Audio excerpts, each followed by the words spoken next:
Hello friends, welcome back to our YouTube channel Arif academy. I am Sadaf Qazi.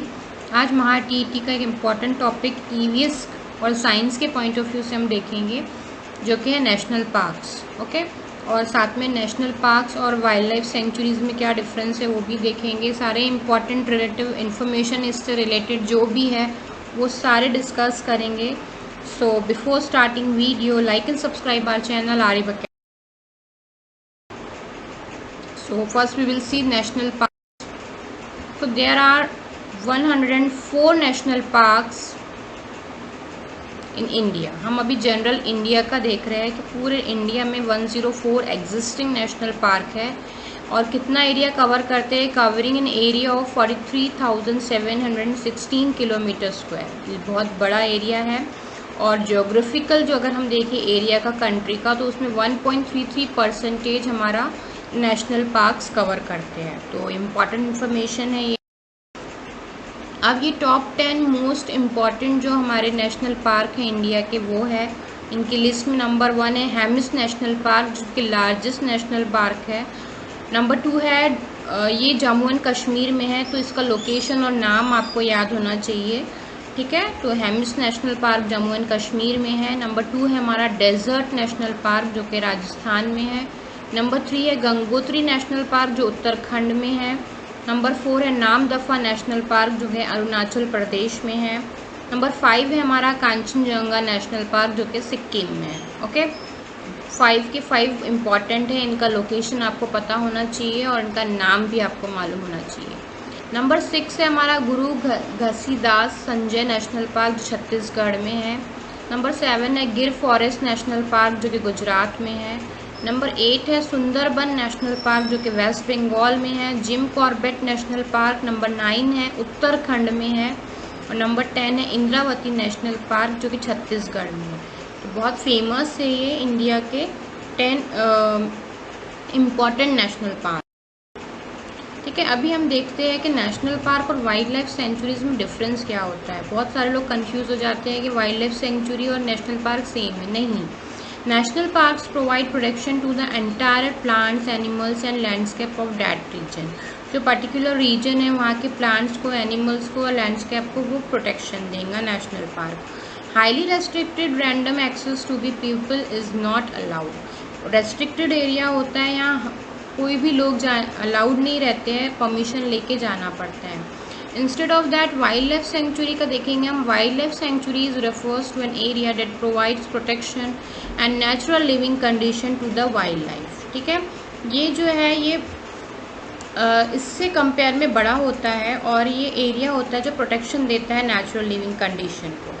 Restricted are less and it is open to public. ये इसमें ज़्यादा restriction नहीं होता है, public के लिए ओपन होता है as compare to national park. यहाँ पे रेस्ट्रिक्शंस होते हैं, यहाँ लोग अलाउ नहीं होते हैं। ओके, तो ये कंपैरिजन से आपको समझ में आ गया होगा कि नेशनल पार्क जब हम जाते हैं तो हमको टिकट्स वगैरह बुक करना पड़ता है, परमिशन लेके हमको अंदर जाना पड़ता है, जिस पर वाइल्ड लाइफ सेंचुरी में हमको कोई परमिशन नहीं लेना पड़ता, पब्लिक अलाउ रहती है, कम रेस्ट्रिक्शंस होते हैं और ये ज़्यादा एरिया कवर करता है। सो डिफरेंस जो है वाइल्ड लाइफ सेंचुरी और नेशनल पार्क का, एक डिफरेंस है इसमें हमारे पास, जिससे आपको पता चलेगा कि क्या मेन डिफरेंस होते हैं। Wild life sanctuaries usually don't have fix boundaries but include more general areas, ठीक है। इसकी कोई फिक्स बाउंड्री नहीं होती है और जनरल एरिया ही होता है, इसलिए ज़्यादा बड़ा होता है इसका सर्कल। बट नेशनल पार्क जो है have a clearly defined boundaries. This is largely to protect the park and prevent human from entering, ठीक है। यहाँ पे ह्यूमन का एंट्री जो है रेस्ट्रिक्टेड रहती है, यहाँ पे नहीं रहती है, क्योंकि इसकी बाउंड्रीज जो है वो फिक्स नहीं है, इसकी बाउंड्रीज फिक्स है। Ownership, wild life sanctuaries are sometimes government owned, however they may also be owned by a private institution और ऑर्गेनाइजेशन, ठीक है। तो ये गवर्नमेंट के थ्रू भी ऑर्गेनाइज हो सकती है और प्राइवेट इंस्टीट्यूशन भी इसको ऑर्गेनाइज कर सकते हैं। National parks are strictly owned by the government who has jurisdiction over the area. Okay, next है legislation. A wild life sanctuary is created by a central government और अ स्टेट गवर्नमेंट, ठीक है। Wild life sanctuaries को government भी, central government भी कर सकती है और स्टेट गवर्नमेंट भी क्रिएट कर सकती है। But national park is created by state government और सेंट्रल लेजिस्लेचर। ठीक है, ये एक मेन डिफरेंस है दोनों में। Human activity, wild life sanctuaries are generally open to the public though hunting is not allowed and humans must not disturb animal habitats. इसके compare में नेशनल पार्क है, most national park are close off to visitors but some are not. देखिए national park के in India important points है ये, जो largest कभी कभी पूछ लेता है। लार्जेस्ट नेशनल पार्क तो हेमिस नेशनल पार्क है जम्मू एंड कश्मीर का, जो मैंने आपको लास्ट स्लाइड में बताया। स्मॉलेस्ट नेशनल पार्क है south button island national park, Andaman और निकोबार का। तो ये स्मॉलेस्ट है और ये लार्जेस्ट है, पूछते हैं कभी कभी पेपर्स में, चांसेस है पूछने के। लार्जेस्ट वाइल्ड लाइफ सेंचुरी जो है रन ऑफ कच्छ है। हमें अभी हमने वाइल्ड लाइफ सेंचुरी और नेशनल पार्क में डिफरेंस भी समझे। तो ये थोड़ा बड़ा एरिया होता है, तो रन ऑफ कच्छ गुजरात जो है वो सबसे बड़ी वाइल्ड लाइफ सेंचुरी है इंडिया की, और स्मॉलेस्ट वाइल्ड लाइफ सेंचुरी है bore tiger reserve in Maharashtra. ठीक है, महाराष्ट्र इसीलिए इम्पॉर्टेंट है क्योंकि ये महाराष्ट्र में है, बोर टाइगर रिजर्व। ठीक है, महाराष्ट्र। अच्छा, कुछ एंडेंजर स्पीशीज़ है हमारी इंडिया में, जैसे जो अभी बिल्कुल एक्सटिंक्ट होने के ही मोड पे है, ख़त्म होने पे आ रही है। अगर हमको इनको प्रोटेक्ट नहीं किया, कंजर्व नहीं किया, तो ये लोग भी एक्सटिंक्ट हो जाएंगे। तो एशियाटिक लायन है, इसमें बंगाल टाइगर है, स्नो लेपर्ड है, नीलगिरी थार है, कश्मीरी रेड स्टैग है। ये स्टैग जो है एंटीलोप डियर की ही एक फैमिली से बिलोंग करता है स्टैग। ब्लैक बक है, ये भी डियर की फैमिली से रहता है, और वन हॉर्न राइनोसोरस है। ओके, तो ये सारे इम्पॉर्टेंट एंडेंजर स्पीशीज़। ओके, तो अभी हम महाराष्ट्र के पॉइंट ऑफ व्यू से भी सारे इम्पॉर्टेंट नेशनल पार्क देख लेंगे, क्योंकि ये इम्पॉर्टेंट है महा टीटी के लिए भी। तो ये 1 2 3 4 5 6 टोटल है ये नेशनल पार्क। इसका लोकेशन और नाम आपको याद होना चाहिए। ठीक है, ये गुगामल अमरावती में है एक नेशनल पार्क, गुगामल, उसका नाम है अमरावती। नेक्स्ट है हमारा पेंच नागपुर। थर्ड है Navegaon Gondia. Okay, Tadoba Chandrapur, Chandoli national park Sangli, and Sanjay Gandhi national park Mumbai. ये बहुत फेमस है संजय गांधी नेशनल पार्क, क्योंकि मुंबई में भी है और बहुत फेमस है। और सबसे बड़ा जो नेशनल पार्क है महाराष्ट्र का वो है ताड़ोबा, जो चंद्रपुर में है। पेंच जो है ये 2 बॉर्डर्स को शेयर करता है, इसलिए ये भी फेमस है। ये मध्य प्रदेश और महाराष्ट्र की बॉर्डर को शेयर करता है ये वाला नेशनल पार्क पेंच। इसको जवाहरलाल नेहरू नेशनल पार्क भी बोलते हैं। ओके, तो इम्पॉर्टेंट है ये 6 के 6 आपको नेम और उनका जो है लोकेशन उसको याद रखना है। और सबसे बड़ा जो नेशनल पार्क है हमारा वो है Tadoba Andhari reserve is the largest national park in Maharashtra. ये भी बात याद रखेंगे कि सबसे बड़ा नेशनल पार्क महाराष्ट्र का है Tadoba. Okay, Gugamal national park has an area of 1673.93 square kilometres. ठीक है, ये भी बहुत इंपॉर्टेंट नेशनल पार्क है महाराष्ट्र का। Built on 22 February 1974, this park is located in Chikhaldara and Dharni tehsil of Amravati district. ठीक है, अमरावती डिस्ट्रिक्ट में है ये, और इम्पॉर्टेंट है। इसका न्यूज़ में भी आप बार बार सुनते होंगे इसके बारे में। तो गुगामल नेशनल पार्क है ये। It is a part of Melghat tiger reserve. Flora the forest in the rugged and hilly area of Melghat is typically southern dry deciduous and forest. Okay, तो इम्पॉर्टेंट है ये भी महाराष्ट्र के लिए, इसलिए आप याद रखेंगे Gugamal national park Amravati district. Next है हमारा चांदोली नेशनल पार्क।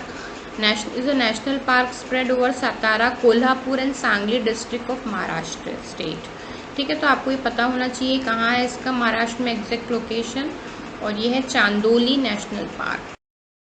नंबर 3 है संजय गांधी नेशनल पार्क, बहुत फेमस भी है ये, earlier known as the Borivali. ये क्वेश्चन बन सकता है कि पहले से क्या कहते थे, पहले से बोरीवली नेशनल पार्क कहते थे, अब इसे संजय गांधी नेशनल पार्क कहते हैं। रिमार्केबल मेजर नेशनल पार्क है ये। This greenery field place attracts more than 2 million tourist across the globe every year. बहुत सारे टूरिस्ट अट्रैक्ट होकर आते हैं, मुंबई में है तो ज़्यादा ही फेमस है ये संजय गांधी नेशनल पार्क महाराष्ट्र का। ठीक है, ये याद रखेंगे कि इसे पहले बोरीवली नेशनल पार्क कहते हैं। नेक्स्ट है हमारा Navegaon national park. Is a national park located in the Arjuni Morgaon sub division of Gondia district in state of Maharashtra, India. ठीक है, तो नवेगांव नेशनल पार्क भी हमारा महाराष्ट्र में ही है। Doctor Salim Ali bird sanctuary Navegaon is home to almost 60% of the bird species found in entire Maharashtra.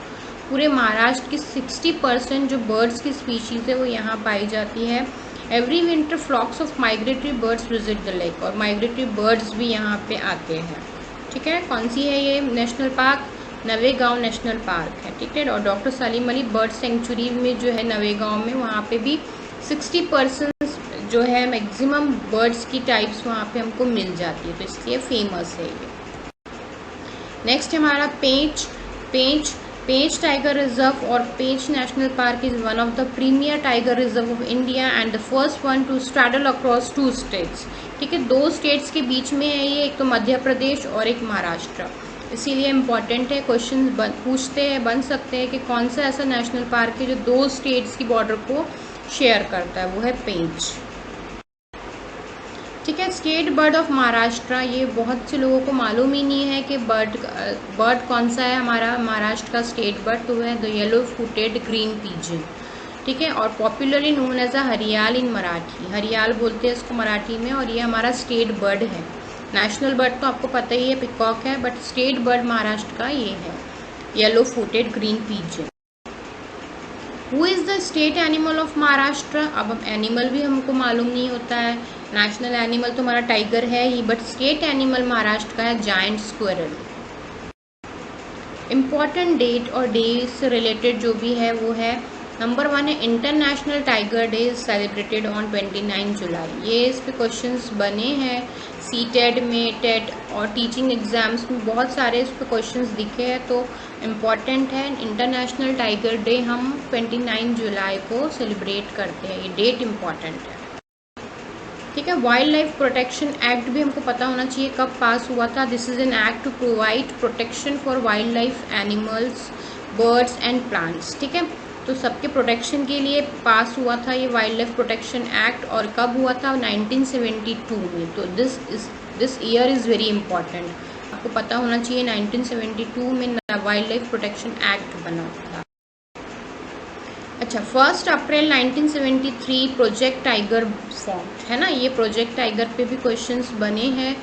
तो 1973 में प्रोजेक्ट टाइगर बना था, जिसे launch by the Congress government to conserve our national animal the royal tiger. ठीक है, रॉयल टाइगर को कंजर्व करने के लिए और उसको बचाने के लिए ये प्रोजेक्ट टाइगर बना। अच्छा, एंडेंजर स्पीशीज़ और एक्सटिंक्ट स्पीशीज़ में बहुत सारे लोगों को कन्फ्यूज़न होता है। तो एंडेंजर स्पीशीज़ क्या है? The species which are at the verge of extinction, अभी एक्सटिंक्ट नहीं हुई है but at the verge of extinction, होने वाली है extinct, and which are required to be protected and conserved are known as endanger species. ठीक है, जैसे हमने सेकेंड स्लाइड में डिस्कस की कि बहुत सारी है, उसमें टाइगर है, एशियाटिक लायन है, जो एंडेंजर है, एक्सटिंक्ट होने के ही ऊपर है। अगर हम उनको कंजर्व नहीं करेंगे तो वो एक्सटिंक्ट हो जाएंगे। और ठीक है, ये देखिए यहाँ पे beluga, penguin, giant panda, lion, ocelot, polar bear, lemurs, whales, siamang, mandrill, तो ये सब जो है all over world endanger animals है ना। ये अभी अगर इनको प्रिजर्व नहीं किया गया, इनको प्रोटेक्ट नहीं किया, तो ये लोग अब ख़त्म हो सकते हैं।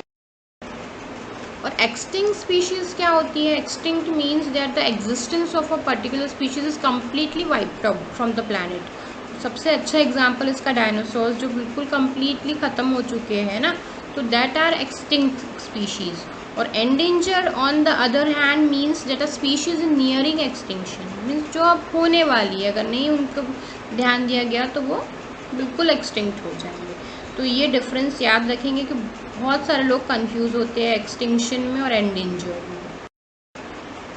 So hope you like this discussion.